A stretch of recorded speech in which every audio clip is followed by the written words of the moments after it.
Hello engineers, assalamu alaikum. Welcome to MEP Engineering BD. Friends, আজকে আমরা যে টপিকটা নিয়ে কথা বলবো সেটা হচ্ছে main components of water supply system.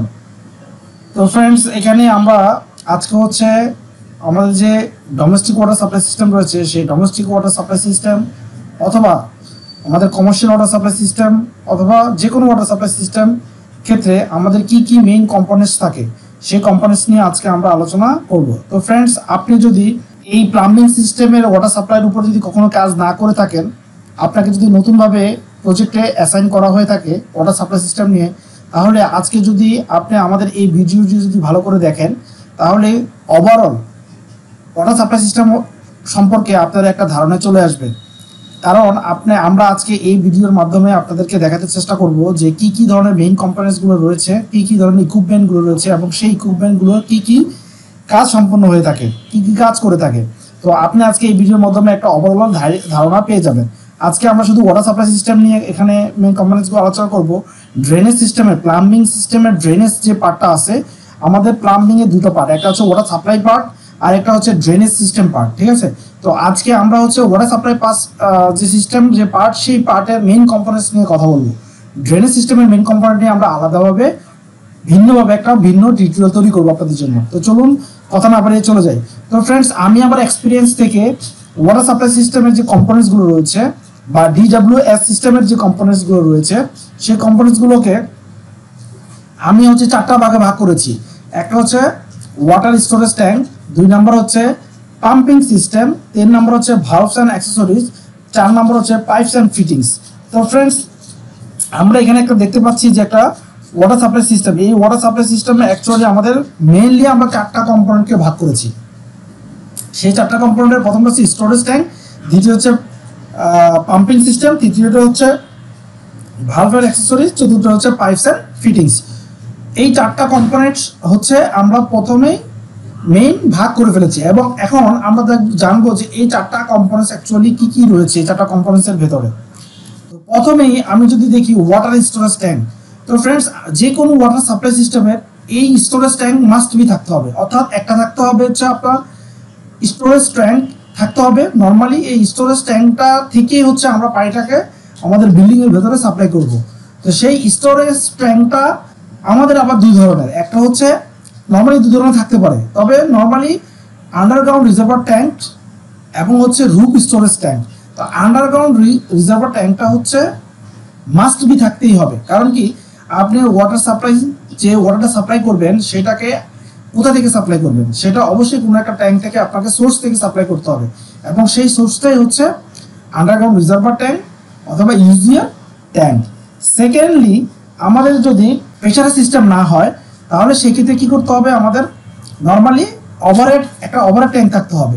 এই ওভারহেড ট্যাঙ্কের কাজ কি ফ্রেন্ডস, যে আমরা আন্ডারগ্রাউন্ড ট্যাঙ্ক থেকে আমাদের ট্রান্সফার পাম্পের মাধ্যমে আমরা কি করব, রুফটপে যে ট্যাঙ্কটা থাকবে সেই ট্যাঙ্কে আমরা প্রথমে ওটা সাপ্লাই করবে এবং সেখান থেকে হচ্ছে গ্র্যাভিটেশনাল ফোর্সের মাধ্যমে আমাদের বিভিন্ন ফ্লোরে হচ্ছে আমরা ওয়াটার ডিস্ট্রিবিউশন করব। তো এই জন্য নর্মালি 2 ধরনের ট্যাঙ্কই দেখতে পাওয়া যায়, আন্ডারগ্রাউন্ড রিজার্ভার ট্যাঙ্ক অথবা রুফ স্টোরেজ এবং রুফ স্টোরেজ ট্যাঙ্ক। তবে আন্ডারগ্রাউন্ড রিজার্ভার ট্যাঙ্কটা আমাদের মাস্ট বি থাকতে হবে। এখন এই আন্ডারগ্রাউন্ড রিজার্ভার ট্যাঙ্কটা কি হয় অথবা এই স্টোরেজ ট্যাঙ্কগুলো কি হয় ফ্রেন্ডস, স্টোরেজ ট্যাঙ্কগুলো হচ্ছে নর্মালি সিভিল কনস্ট্রাকশন হয়ে থাকে অথবা আমাদের এমন হয় যে এখানে প্লাস্টিক মেক হতে পারে, PVC মেক হতে পারে। তো এইটা আসলে ডিপেন্ড করে যে প্রজেক্ট ওয়াইজ ডিপেন্ড করে যে কী ধরনের ট্যাঙ্ক আমরা ইউজ করব। তো নর্মালি সবচেয়ে বেশি আন্ডারগ্রাউন্ড রিজার্ভার ট্যাঙ্কটা আমাদের হচ্ছে যেহেতু আন্ডারগ্রাউন্ডে হয় সেই জন্য এটাকে হচ্ছে আমাদের সিভিল কনস্ট্রাকশন ওয়ার্ক থেকে এবং এই পার্টটুকু হচ্ছে সবচেয়ে বেশি সিভিলটা টেক কেয়ার করে। তবে আমরা এই যে আন্ডারগ্রাউন্ড ট্যাঙ্কের মধ্যে যে আমাদের যে ওয়াটার ডিমান্ড রয়েছে, কি ক্যাপাসিটির এই আন্ডারগ্রাউন্ড রিজার্ভারটা হবে সেই ডিমান্ড ক্যালকুলেশনটা আমাদেরকে দিয়ে দিতে হবে এবং এই রুফটপে সেম কি সাইজের ট্যাঙ্ক হবে সেইটা আমাদের ক্যালকুলেশন করে দিতে হবে। তো ফ্রেন্ডস, আপনারা এই ক্যালকুলেশনটা যদি শিখতে চান, আমার ওয়াটার ডিমান্ড ক্যালকুলেশন নামেই একটা আলাদা করে টিউটোরিয়াল রয়েছে, আমার ডেসক্রিপশন লিঙ্কে এটা দেওয়া থাকবে, আপনারা সেখান থেকে এটা দেখে নিতে পারেন কিভাবে আন্ডারগ্রাউন্ড রিজার্ভার ট্যাঙ্ক এবং হচ্ছে রুফ ট্যাঙ্ক সাইজ ক্যালকুলেশন করতে হয়। তারপরে আমাদের দ্বিতীয় নম্বরে যেটা রয়েছে সবচেয়ে ওয়াটার সাপ্লাই সিস্টেমের সবচেয়ে ইম্পর্টেন্ট পার্ট বা যেটাকে বলে আমরা heart of water supply system, অর্থাৎ ওয়াটার সাপ্লাই সিস্টেমে যদি হার্ট বলি সেটা হচ্ছে আমাদের পাম্পিং সিস্টেম। এই পাম্পিং সিস্টেমের কাজ হচ্ছে ফ্রেন্ডস আমাদের আন্ডারগ্রাউন্ড রিজার্ভার ট্যাঙ্ক থেকে পাম্পিং এর মাধ্যমে আমাদের যে ওয়াটার সাপ্লাইটা রয়েছে সেই ওয়াটার সাপ্লাই কি করব আমরা আমাদের প্রত্যেকটা প্লাম্বিং ফিক্সারের মধ্যে আমরা সাপ্লাই করব, এবং এই পৌঁছানোর কাজে হচ্ছে আমাদেরকে পাম্প ইউজ করতে হয়। তো ফ্রেন্ডস এই পাম্পগুলো নর্মালি আমাদের পাম্প রুমের মধ্যে থাকে, ঠিক আছে। এই পাম্প রুম থাকে, যে পাম্প রুমটার মধ্যে হচ্ছে আমাদের এই পাম্পগুলো ইনস্টল করা থাকে, এবং এই পাম্পের মাধ্যমেই হচ্ছে আমরা পাম্প রুম থেকে হচ্ছে আমাদের বিভিন্ন ফ্লোরে অথবা প্লাম্বিং ফিক্সারে অথবা রুফ ট্যাঙ্কে আমরা হচ্ছে ওয়াটার সাপ্লাই করে থাকি। তো এইখানে আমি আপনাদের দেখেন কয়েকটি পাম্পের এখানে দেখানো হয়েছে। একটা হচ্ছে ট্রান্সফার পাম্প। এই ট্রান্সফার পাম্পটা কি ফ্রেন্ডস? ট্রান্সফার পাম্পটা হচ্ছে যে আন্ডারগ্রাউন্ড রিজার্ভার ট্যাঙ্ক থেকে আমাদের রুফে যদি কোনো ট্যাঙ্ক থাকে তাহলে সেই ট্যাঙ্কে আন্ডারগ্রাউন্ড থেকে রুফ ট্যাঙ্কে নেওয়ার জন্য হচ্ছে আমাদের ট্রান্সফার পাম্প ইউজ করে থাকে। তো এটা normal centrifugal pump, horizontal centrifugal pump, এটা দিয়ে হচ্ছে আমরা ট্রান্সফার পাম্প ওয়াটার ট্রান্সফার করে থাকি আন্ডারগ্রাউন্ড থেকে রুফ ট্যাঙ্কে। দেন এখানে আরেকটা পাম্প রয়েছে, সেটা হচ্ছে বুস্টার পাম্প। তো ফ্রেন্ডস এই বুস্টার পাম্পটা হচ্ছে প্রেসারাইজ সিস্টেমে ইউজ করা হয়ে থাকে। তো এই booster pump normally vertical multistage pump অথবা হরিজন্টাল পাম্পও হতে পারে। তো এই ভার্টিক্যাল মাল্টিস্টেজ বা হরিজন্টাল পাম্পের মাধ্যমে আমরা ডিরেক্ট কোনো রুফ ট্যাঙ্কে না দিয়ে আমরা ডিরেক্ট হচ্ছে ওয়াটার সাপ্লাই সিস্টেম বা আমাদের প্লাম্বিং যে ফিক্সার রয়েছে সেই প্লাম্বিং ফিক্সার হচ্ছে আমরা ওয়াটার সাপ্লাই করে থাকি। দেন হচ্ছে সাবমার্সিবল পাম্প। সাবমার্সিবল পাম্প কি ফ্রেন্ডস? যদি আমাদের আন্ডারগ্রাউন্ড রিজার্ভার যে ওয়াটারটা আমরা হচ্ছে সাপ্লাই করব রিজার্ভারে, সেই আন্ডারগ্রাউন্ড রিজার্ভারে সেই রিজার্ভার ট্যাঙ্কে অনেক সময় আমাদের ডিপ ট্রাভেল থাকে অথবা আমরা আমাদের নিজস্ব সাবমার্সিবল পাম্প থাকে, তখন হচ্ছে আমরা এই ডিপ ট্রাভেল থেকে বা সাবমার্সিবল পাম্প দিয়ে হচ্ছে আমরা তখন এই ওয়াটার সাপ্লাইয়ের কাজটা করে থাকি। দেন হচ্ছে আমাদের হট ওয়াটারের রিসার্কুলেশন পাম্প। এই হট ওয়াটার রিসার্কুলেশন পাম্প হচ্ছে ফ্রেন্ডস আমাদের বিল্ডিং এর ভেতরে যদি আলাদা করে যদি হট ওয়াটারের লাইন করা থাকে এবং হট ওয়াটারের যদি ডিমান্ড থাকে তাহলে সেই হট ওয়াটারকে রিসার্কুলেশন করার জন্য বা প্রেসারাইজ করার জন্য আমাদের যে পাম্পটা আমরা ইউজ করি সেটাকে বলে হট ওয়াটার রিসার্কুলেশন পাম্প। তো ফ্রেন্ডস এখানে আমি দুটো পিকচার অ্যাড করেছি। এইভাবে হচ্ছে আমাদের পাম্প রুমে এই পাম্পগুলো ইনস্টল করা থাকে ওয়াটার সাপ্লাই সিস্টেমের জন্য, ঠিক আছে। দেন হচ্ছে আমাদের ভালভস অ্যান্ড অ্যাক্সেসরিজ। তো ভালভস অ্যান্ড অ্যাক্সেসরিজ গুলো হচ্ছে ফ্রেন্ডস আমাদের এই যে পাম্প রুমের মধ্যে এই পাম্পের যে ফ্লো গুলো রয়েছে, অর্থাৎ রিজার্ভার থেকে যখন আমরা পাম্পিং করে এটাকে আমরা বিভিন্ন ডিস্ট্রিবিউশন সিস্টেমে দিব তখন আমাদের বিভিন্ন ভালভস অ্যান্ড অ্যাক্সেসরিজ ইউজ করতে হয় কন্ট্রোলিং জন্য, ফ্লো কন্ট্রোল করার জন্য।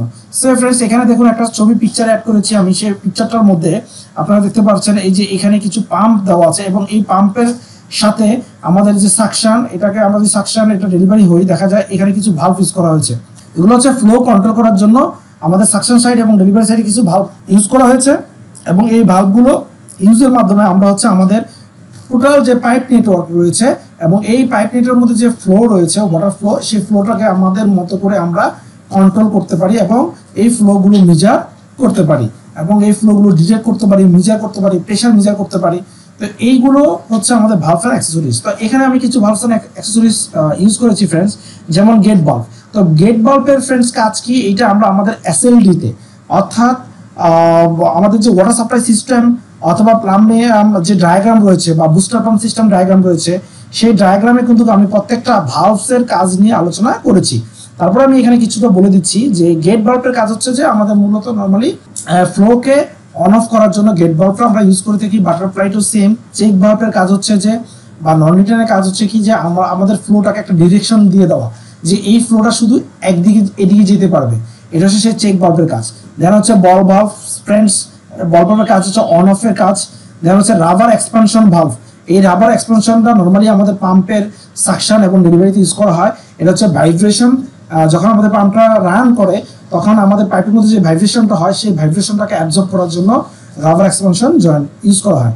তারপর হচ্ছে ওয়াই স্ট্রেনার। ওয়াই স্ট্রেনার কাজ কি? স্ট্রেনার কাজ হচ্ছে পানিটাকে ছাকা, অর্থাৎ পানির মধ্যে যদি কোনো সাসপেন্ডেড সলিড বা কোনো ময়লা আবর্জনা থাকে সেটাকে সে ফিল্টার মানে ছেঁকে ময়লাটাকে সাসপেন্ডেড ভাসমান ময়লাটাকে সে কি করে একটা ফিল্টারের মাধ্যমে আটকে ফেলে।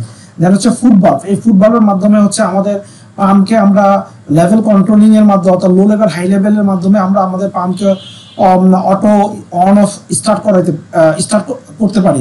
তাছাড়া আমাদের প্যানেলে আমরা সিগন্যাল দিতে পারি। তারপর হচ্ছে লেভেল সুইচ। এই লেভেল সুইচের কাজ সেম। একটা হচ্ছে হাই লেভেল আর একটা হচ্ছে লো লেভেল। এগুলো হচ্ছে আমরা মেজার করতে পারি এবং ইন্টিগ্রেট করতে পারি, এবং হাই লেভেল লো লেভেল সুইচের ডিটেকশনের মাধ্যমে আমরা হচ্ছে পাম্পকে অন অফ বা অটো মুভ করতে পারি। দেন হচ্ছে ফুটবল। এই ফুটবলের কাজ হচ্ছে ফ্রেন্ডস, এটা হচ্ছে পাম্পের সাকশন, অর্থাৎ যেই পাম্পের যেই পার্টটুকু রিজার্ভার থাকে, আন্ডারগ্রাউন্ড রিজার্ভার সাথে থাকে, অর্থাৎ যেখান থেকে সে পানিটাকে টেনে নিয়ে এসে ডিসচার্জ করে, তো যেখান থেকে পানিটা সে সাক করে সেই জায়গাতে হচ্ছে এই ফুটবলটা বসানো থাকে। তো এটা হচ্ছে সেই ফুটবলের কাজ। দেন হচ্ছে আমাদের প্রেসার সুইচ। প্রেসার সুইচের কাজ হচ্ছে ফ্রেন্ডস, আমাদের যে পাইপলাইন থাকবে সেই পাইপলাইনের মধ্যে আমাদের যে কত প্রেসার থাকবে সেই প্রেসারটা সে কি করবে, ডিটেক্ট করবে এবং সে হচ্ছে প্যানেলে একটা সিগন্যাল পাঠাবে, এবং ওই সিগন্যালের অনুসারে আমাদের পাম্প অন অফ কন্ট্রোলিং করে থাকবে। দেন হচ্ছে প্রেসার গেজ। প্রেসার গেজের কাজ হচ্ছে ফ্রেন্ড, আমরা ম্যানুয়ালি হচ্ছে আমাদের পাইপলাইনের মধ্যে কি পরিমাণ প্রেসার হচ্ছে সেটা হচ্ছে এই ডায়াল গেজের, এই গেজের মাধ্যমে আমরা হচ্ছে দেখতে পারবো কতবার প্রেসার। দেন হচ্ছে ফ্লো মিটার।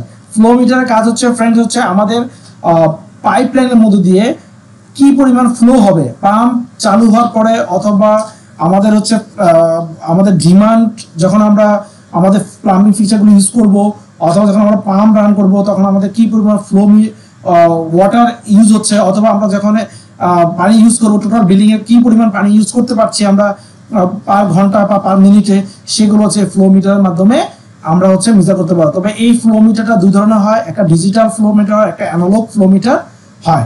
দেন হচ্ছে PRB, pressure regulating valve. Friends, আমাদের পাইপলাইনে যদি বেশি প্রেসার কোনো জায়গায় যদি স্পেসিফিক কোনো একটা জোন বা কোনো একটা অঞ্চলে যদি আমাদেরকে একটা নির্দিষ্ট পরিমাণ যদি আমাদেরকে প্রেসার কন্ট্রোল করতে হয়, তাহলে সেই ক্ষেত্রে হচ্ছে আমরা এই পিআরবির মাধ্যমে প্রেসার সেট করে দিয়ে তার এই আউটলাইনে হচ্ছে একটা নির্দিষ্ট প্রেসার আমরা কন্ট্রোল করতে পারি। ঠিক আছে, তো এই হলো মূলত আমাদের মেইনলি ভালভস অ্যান্ড অ্যাক্সেসরিজের হচ্ছে একটা ডিটেলস। তারপরে যদি আমি বলি আমাদের পাইপস অ্যান্ড ফিটিংস। ফ্রেন্ডস, এই ওয়াটার সাপ্লাই সিস্টেমের সবচেয়ে বড় যেই পার্টটুকু থাকে সেটা হচ্ছে পাইপস অ্যান্ড ফিটিংসের পাইপ। যদিও পাইপস অ্যান্ড ফিটিংসের ভ্যালু অফ অ্যামাউন্টে কম থাকে, তবে এইটার সবচেয়ে বড় কাজ হচ্ছে পাইপস অ্যান্ড ফিটিংসের কাজ। তো ফ্রেন্ডস, আমি যদি ওয়াটার সাপ্লাই সিস্টেমের কথা বলি, ওয়াটার সাপ্লাই সিস্টেম বা প্লাম্বিং সিস্টেমের কথাই যদি বলি, প্লাম্বিং সিস্টেমে নর্মালি আমার কাছে 6 ধরনের পাইপ আমরা মোস্টলি ইউজ করে থাকি। সবচেয়ে বেশি এই 6টা ধরনের পাইপ ইউজ করে থাকি। তো এই প্রথম পাইপটা যেটা আমি আপনাদেরকে দিয়েছি, যদিও পাইপ নিয়ে প্লাম্বিং সিস্টেমের পাইপ নিয়ে আমি ডিটেইলি আপনাদের কাছে একটা আলাদাভাবে এই পাইপগুলোর ডিফারেন্সগুলো নিয়ে আমি আপনাদের সেপারেট একটা টিউটোরিয়ালে আমি আলোচনা করবো। এখানে অ্যাকচুয়ালি যদি আমি সেপারেটভাবে আলোচনা করতে চাই এই টিউটোরিয়ালটা অনেক বড় হয়ে যাবে, তো আমি এটা নিয়ে ডিটেইলি আলাদা করে টিউটোরিয়াল বানাবো পরবর্তীতে। বাট এখানে আমি যেটা করবো যে আপনাদেরকে একটা বেসিক একটা পরিচিতি করে দিব যে আমরা প্লাম্বিং বা ওয়াটার সাপ্লাই সিস্টেমে আমরা মেনলি কি কি ধরনের পাইপ আমরা ইউজ করতে পারি। তো প্রথমে আমি যে পাইপটা দিয়েছি সেটা হচ্ছে পিপিআর পাইপ, অর্থাৎ পলিপ্রোপাইলিন র্যান্ডম কোপলিমার প্লাস্টিক পাইপটি হচ্ছে সবচেয়ে মোস্ট কমন পাইপ, যেটা হচ্ছে ওয়াটার সাপ্লাই সিস্টেমে ইউজ করা থাকে। এবং এই ওয়াটার সাপ্লাই সিস্টেমে এই পাইপটা হচ্ছে সবচেয়ে বেশি থিকনেস থাকে অনেক বেশি, এবং এর রিজিডিটি এবং এর ডিউরেবল অনেক বেশি, খুব শক্ত হয় এই পাইপটা। তবে ফ্রেন্ডস, এই পাইপটা হচ্ছে ইনস্টলেশন করা অনেক ঝামেলা, অনেক লেবার কস্ট হয়ে থাকে, অনেক লেবার কস্ট হয়ে থাকে, এবং এর ইনস্টলেশন কস্টটা অনেক বেশি, কারণ এর যে কানেকশনগুলো আছে, ফিটিংসগুলো আছে, সেগুলো থ্রেড টাইপ হয় নর্মালি। তো এগুলো কানেকশন করতে আমাদের অনেক সময় লেগে যায়। দেন হচ্ছে আমাদের পিভিসি, পলিভিনাইল ক্লোরাইড পাইপ। এই পিভিসি পাইপটা হচ্ছে সবচেয়ে কমন মোস্ট ইউজেস পাইপ হচ্ছে প্লাম্বিং সিস্টেম পলিভিনাইল পাইপ। তবে এই পলিভিনাইল পাইপটা নর্মালি ফ্রেন্ডস ড্রেনেজ সিস্টেম এবং ওয়াটার সাপ্লাই সিস্টেম দুটাতে ইউজ করে থাকে। তবে পিভিসি পাইপটা যেটা গ্রে কালার সেটাই ওয়াটার সাপ্লাই সিস্টেমে আমরা ইউজ করে থাকি, আর বাকি অন্য পাইপগুলো হচ্ছে আমাদের নর্মালি প্লাম্বিং এর অর্থাৎ drainage system, band system, West system এগুলোতে হচ্ছে আমরা ইউজ করে থাকি। তারপর হচ্ছে এবং এটার ইনস্টলেশনটা কিন্তু খুবই সহজ। আচ্ছা, পিপিআর থেকে পিভিসির ইনস্টলেশনটা হ্যান্ডলিংটা খুব ইজি। দেন হচ্ছে ইউপিভিসি। ইউপিভিসি হচ্ছে আনপ্লাস্টিসাইড পলিভিনাইল ক্লোরাইড পাইপ। এই আনপ্লাস্টিসাইড পলিভিনাইল ক্লোরাইড পাইপটা হচ্ছে ফ্রেন্ডস পিভিসি পাইপ থেকে অনেকটাই শক্ত, এবং এইটা হচ্ছে অনেকটাই থার্মাল কন্ডাক্টিভিটি অনেক ভালো, এবং হচ্ছে কেমিক্যাল রেজিস্টিভিটি এর ভালো। তো এই ইউপিভিসি পাইপটা হচ্ছে আমাদের পিভিসি পাইপের থেকেও ভালো, এবং এই ইউপিভিসি পাইপটা নর্মালি হচ্ছে কমার্শিয়াল অথবা হচ্ছে আমাদের কমার্শিয়াল বিল্ডিং অথবা রেসিডেন্সিয়াল বিল্ডিং এ আমরা এটা নর্মালি ইউজ করে থাকি। এবং এই ইউপিভিসি পাইপটা হচ্ছে পিভিসি পাইপের থেকে একটু কস্টলি, এবং এইটা কিন্তু ইজিলি হ্যান্ডেল করা যায় এবং সবচেয়ে কমন ইউজ করা হয় থাকে ইউপিভিসি পাইপটা। এবং এটা শুধু হচ্ছে আমাদের এই ইউপিভিসি পাইপটা হচ্ছে আমরা শুধু কোল্ড ওয়াটার ক্ষেত্রে আমরা ইউজ করতে পারি, এই ইউপিভিসি পাইপটা কিন্তু আমরা হট ওয়াটারে ইউজ করতে পারি না। দেন হচ্ছে আমরা যদি বলি সিপিসি পাইপ, এই সিপিসি পাইপটা হচ্ছে ক্লোরিনেটেড পলিভিনাইল ক্লোরাইড পাইপ, অর্থাৎ ইউপিভিসি এবং সিপিভিসির মধ্যে আমরা যদি বলি যে সিপিভিসি পাইপটা হচ্ছে ইউপিভিসি পাইপ থেকে আরো শক্ত এবং এটার ইউজেসটা হচ্ছে মূলত আমাদের খুব লাক্সারিয়াস যেগুলো প্রজেক্ট, অর্থাৎ খুব দামি যে প্রজেক্টগুলো, হোটেল প্রজেক্ট, অথবা যেখানে সবচেয়ে বড় ডিফারেন্স যেটা হচ্ছে যেখানে আমাদের হট ওয়াটারের কাজ আছে, সিপিসি পাইপটা এই ক্লোরিনেটেড পলিভিনাইল ক্লোরাইড পাইপটা হচ্ছে আমাদের হট ওয়াটার এবং কোল্ড ওয়াটার দুই ক্ষেত্রে আমরা কিন্তু সিপিভিসি পাইপটা ইউজ করতে পারি। এবং এই সিপিভিসি পাইপের প্রাইস কিন্তু আমাদের ইউপিভিসি পাইপের থেকে একটু বেশি, এবং এইটা সিপিভিসি পাইপের ইনস্টলেশনটাও কিন্তু আমাদের ইউপিভিসি অথবা পিভিসির মতো সহজ, বাট এটা কস্টিং, এটার হচ্ছে প্রাইসটা অনেক বেশি, এবং এইটা নর্মালি হট অ্যান্ড কোল্ড ওয়াটারের জন্য আমরা ইউজ করতে পারি। তো ফ্রেন্ডস, তারপরে যেটা আমরা হচ্ছে জিআই পাইপ, জিআই পাইপ হচ্ছে কি galvanised iron pipe. Galvanised iron মানে হচ্ছে আমাদের এই পাইপটা হচ্ছে প্রথমে মাইল্ড স্টিল থেকে তৈরি হয়ে এর উপর হচ্ছে গ্যালভানাইজড আয়রনের অর্থাৎ জিঙ্কের প্রলেপ দেওয়া হয়, আর ডিপ করে গিল্পের জিঙ্কের প্রলেপ দেওয়া হয়, এটা হচ্ছে গ্যালভানাইজড আয়রন পাইপ। তো এই গ্যালভানাইজড আয়রন পাইপগুলো অন্যান্য যে পিভিসি পাইপগুলো রয়েছে বা পিপিআর পাইপ রয়েছে সের থেকে অবশ্যই তার লাইফ টাইম অনেক বেশি এবং অনেক ডিউরেবল এবং অনেক শক্ত, এবং এইটা হট ওয়াটার কোল্ড ওয়াটার সব ক্ষেত্রে আমরা কিন্তু ইউজ করতে পারি। এবং এই জিআই পাইপটা কিন্তু ইনস্টলেশনটা আমাদের একটু কঠিন, তবে এবং এটা ইনস্টলেশন হওয়ার পর মেনটেন্যান্সটা আমাদের জন্য অনেক টাফ। নর্মালি হচ্ছে আমরা গভর্নমেন্ট যে প্রজেক্টগুলো থাকে সেই গভর্নমেন্ট প্রজেক্টে আমরা হচ্ছে জিআই পাইপ ইউজ করে থাকি। তারপরে হচ্ছে ফ্রেন্ডস এইচডিপি পাইপ, এই এইচডিপি পাইপটা হচ্ছে আমাদের সবচেয়ে বেশি ইউজ করে থাকি, যে কারণে সেটা হচ্ছে যে আমাদের আন্ডারগ্রাউন্ডে যে পাইপগুলো রয়েছে, আন্ডারগ্রাউন্ডে সেই পাইপের কাজে হচ্ছে আমরা এই পাইপটা ইউজ করে থাকি। তো এই এইচডিপি পাইপটা হচ্ছে হাই ডেনসিটি পলিইথিলিন পাইপস। এই হাই ডেনসিটি পলিইথিলিন পাইপটা নর্মালি হচ্ছে ফ্রেন্ডস প্লাম্বিং সিস্টেমের ড্রেনেজ এবং ওয়াটার সাপ্লাই দুই ক্ষেত্রে আমরা ইউজ করতে পারি। তবে আন্ডারগ্রাউন্ড যেসব জায়গাগুলোতে আমাদের আন্ডারগ্রাউন্ড রয়েছে সেই সব জায়গাগুলোতে আমরা হচ্ছে যেহেতু এটা করশন রেজিস্ট্যান্সটা এটা খুবই ভালো করশন রেজিস্ট্যান্সের কারণে আমরা আন্ডারগ্রাউন্ডে হচ্ছে এই পাইপটা আমরা ইউজ করতে পারি, এবং এই পাইপটা খুবই ইজিলি ভাবে হচ্ছে আমরা জয়েন্ট এবং কানেকশন খুব সহজে এবং খুব দ্রুত ইনস্টল করতে পারি। এবং এর প্রেশার নর্মালি 4 বার থেকে 16 বার 16 বার প্রেশার পর্যন্ত এটা সাস্টেন করতে পারে, যার কারণে এই পাইপটা খুবই ইউজ করা আমার খুবই ভালো। এবং এই নর্মালি গভর্নমেন্ট প্রজেক্টের এবং হচ্ছে এটা রেসিডেন্সিয়াল প্রজেক্ট বা কমার্শিয়াল প্রজেক্টে এটা ইউজ করা থাকে, তবে নর্মালি আন্ডারগ্রাউন্ড প্রজেক্টে আমরা ইউজ করে থাকি। দেন ফ্রেন্ডস, এই পাইপের জন্য আমরা ফিটিংস ইউজ করবো। কি ধরনের ফিটিংস ইউজ করবো? ফিটিংস এর মধ্যে আমরা যদি দেখি, আমি এখানে জিআই ফিটিংস এর কিছু আপনাদের পিকচার দিয়েছি। তো আপনারা যে পাইপ ইউজ করবেন সেই পাইপের অ্যাকচুয়ালি ফিটিংস হবে। আপনারা যদি থ্রেড পাইপ ইউজ করেন তাহলে আপনাদের যে ফিটিংসগুলো ইউজ করবেন সেগুলো অবশ্যই থ্রেড হতে হবে, এবং আপনারা যদি গ্রুপ ফিটিংস যেগুলো হচ্ছে আপনারা হিট দিয়ে করা হয় সেই ক্ষেত্রে সেইভাবে আপনাদের হচ্ছে পাইপ ফিটিংসে সেই ধরনের হবে। তো আমি এখানে জিআই পাইপের ফিটিং দিয়েছি, যেমন 90 ডিগ্রি এলবো।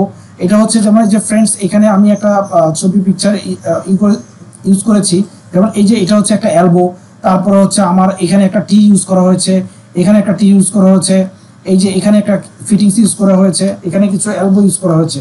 ঠিক আছে ফ্রেন্ডস, এভাবে আমরা হচ্ছে বিভিন্ন জায়গায় আমাদের এই ফিটিংসগুলো ইউজ করতে পারি। যেমন হচ্ছে MNF এলবো, তারপর হচ্ছে রিডিউসিং এলবো, অর্থাৎ আমার যদি এক সাইডে যদি এমন হয় যে এখানে হচ্ছে আমার 1.5 ইঞ্চ পাইপ এবং এই সাইডে আমার 1 ইঞ্চ ফিটিংস আছে, তাহলে আমরা কি করব, এই জায়গাগুলো এই এলবোটা আমরা ইউজ করব। তারপর টি হচ্ছে আমরা 3 দিকে কানেকশন যদি আমাদের থাকে, এই ধরনের 3 দিকে কানেকশন যদি থাকে ফ্রেন্ডস, তাহলে আমরা টি ইউজ করব। দেন হচ্ছে রিডিউসিং টি, অর্থাৎ এই সাইডে হচ্ছে 2 ইঞ্চি এবং এই একটা পাশে যদি 1 ইঞ্চি হয় তাহলে আমাদের এই টিটা ইউজ করতে হবে, রিডিউসিং টিটা ইউজ করতে হবে। আর যদি আমাদের তিনোটা যদি একই সাইজ হয়, যদি আমার এই সাইডটা এবং এই সাইড এবং এই সাইডটা তিনটাই যদি আমার এক হয় তাহলে সেক্ষেত্রে আমাদের ইকুয়াল টি হবে। দেন হচ্ছে সকেট, একটা পাইপকে আরেকটা পাইপ থ্রেড পাইপকে যদি আমি জয়েন করতে চাই সেক্ষেত্রে আমাকে সকেট ইউজ করতে হবে। তারপর রিডিউসার সকেট, সেম ভাবে ফ্রেন্ডস যদি আমাদের 2 ইঞ্চি থেকে যদি আমরা 1 ইঞ্চি করতে চাই, অর্থাৎ হায়ার সাইজ থেকে যদি লোয়ার সাইজ কনভার্ট করতে চাই, সেক্ষেত্রে আমাদের এই নির্দিষ্ট সকেটগুলো আমরা ইউজ করতে পারি। দেন হচ্ছে আমাদের ইউনিয়ন হচ্ছে ফ্রেন্ড, যদি আমাদের পাইপটা অনেক বড় হয়ে যায় অথবা কোনো একটা সময় যদি আমাদের পাইপের কোনো একটা জায়গায় যদি আমরা এটাকে ডিসকানেক্ট করতে চাই, তাহলে সেক্ষেত্রে হচ্ছে আমরা এই ইউনিয়নটা ইউজ করতে পারি। ইউনিয়নের মাধ্যমে হচ্ছে আমরা সেই জায়গাগুলো, অর্থাৎ এই জয়েন্টটা হচ্ছে আপনার ওপেন করা, এই জয়েন্টটা যদি আমরা খুলি তাহলে এই দুইটা পার্ট আলাদা করা যায়। তাহলে সেই ক্ষেত্রে হচ্ছে আমরা ইউনিট ইউজ করি। তারপরে হেক্সাগোনাল নিপল হচ্ছে, অর্থাৎ ফ্রেন্ডস আমাদের যদি পাইপের দুই সাইডে যদি ফিমেল থ্রেড থাকে, তাহলে আমরা এই মেল থ্রেড দিয়ে আমরা হচ্ছে হেক্সাগোনাল নিপলের মাধ্যমে হচ্ছে আমরা কানেক্ট করতে পারি। দেন হচ্ছে শর্ট পিস, এটাকে আমরা শর্ট পিস বলি অথবা পাইপ নিপল বলি, শর্ট নিপল বলি। এগুলো দিয়ে হচ্ছে আমরা বিভিন্ন কানেকশনের কাজে আমরা ইউজ করে ফেলি। তারপর হচ্ছে ক্রস, আমাদের যদি চারদিকেই কানেকশনের প্রয়োজন হয় তাহলে আমরা ক্রস ইউজ করি। তারপর হচ্ছে এন্ড ক্যাপ, আমাদের যদি পাইপে কোনো একটা পোর্শন বা এন্ড সাইডটাকে যদি আমরা ক্লোজ বন্ধ করে দিতে চাই, তাহলে সেক্ষেত্রে হচ্ছে আমরা এন্ড ক্যাপ, দেন হচ্ছে বুশ ইউজ করতে পারি। তো ফ্রেন্ডস, এই ছিল হচ্ছে ফিটিংস। এছাড়াও আমাদের আরো অনেক ধরনের ফিটিংস রয়েছে। আমাদের মেজর ফিটিংসগুলো আমরা এখানে আপনাদের ইউজ করে শিখেছি। তাছাড়াও আমাদের অ্যাকচুয়ালি কিছু এই পাইপ এবং ফিটিংস ইনস্টল করার জন্য আমাদের কিছু সাপোর্ট ইউজ করতে হয়। তো আমি আজকে এখানে সাপোর্টের ব্যাপারে আর তেমন একটা আলোচনা করলাম না, যেহেতু মেইন কম্পোনেন্টস নিয়ে কথা বলতেছি। তো আজকে আমি এই পর্যন্তই আমি আলোচনা করেছি ফ্রেন্ডস। আশা করি আপনাদের একটা ওভারঅল একটা আইডিয়া হয়েছে টোটাল প্লাম্বিং ওয়াটার সাপ্লাই সিস্টেমে কি ধরনের মেইন কম্পোনেন্টসগুলো থাকতে পারে, সেই কম্পোনেন্টসগুলো আলোচনা করার চেষ্টা করেছি। আশা করি আপনারা ওভারঅল একটা খুব ভালো একটা ধারণা পেয়ে যাবেন। এবং আপনারা যদি এই ভিডিওটা যদি না টেনে যদি পুরো ভিডিওটা দেখেন, তাহলে খুব শর্ট সময়ে আপনার হচ্ছে প্রজেক্ট সম্পর্কে, ওয়াটার সাপ্লাই প্রজেক্ট এবং তার যে ইকুইপমেন্টগুলো আছে, সেই ইকুইপমেন্টগুলো আপনি খুব সহজেই শিখে ফেলতে পারবেন এবং প্রজেক্টে কাজ করা আপনার জন্য খুবই ইজি হবে। তো ফ্রেন্ডস, আজকে এই পর্যন্ত। আপনি যদি ভিডিওটি যদি আপনার ভালো লেগে থাকে, তাহলে ভিডিওটি বেশি বেশি করে লাইক, কমেন্ট, শেয়ার করবেন। এবং আপনি যদি আমার এই চ্যানেলে নতুন হয়ে থাকেন, তাহলে চ্যানেলটি সাবস্ক্রাইব করে দেবেন, যেন পরবর্তী যে ভিডিওগুলো আসবে সেই ভিডিওগুলো আপলোড করার সাথে সাথে যেন সবার আগে আপনার কাছে চলে যায়। তো আজকে এই পর্যন্ত, ভালো থাকবেন। আসসালামু আলাইকুম।